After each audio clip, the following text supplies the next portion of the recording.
2023 அக்டோபரில் ஹமாஸ் கொலைவெறி தாக்குதலை அரங்கேற்ற காசாவில் போர் வெடித்தது.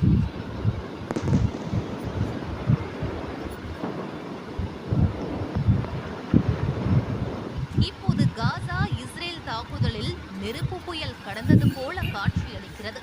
போரை நிறுத்த இஸ்ரேலுக்கு சர்வதேச அழுத்தம் அதிகரிக்கிறது. இஸ்ரேலிலும் போரை நிறுத்த போராட்டம் நடைபெறுகிறது. ஆனால் ஹமாஸ் ஒழியும் வரையில் போர் ஓயாது என்பதில் உறுதியாக இருக்கிறார் இஸ்ரேல் பிரதமர் நெதன்யாகு. காசா சிட்டியை வளைக்கும் இஸ்ரேல் ராணுவம் எஞ்சியிருக்கும் கட்டடங்களையும் குண்டு வீசி குப்பையாக்கி வருகிறது.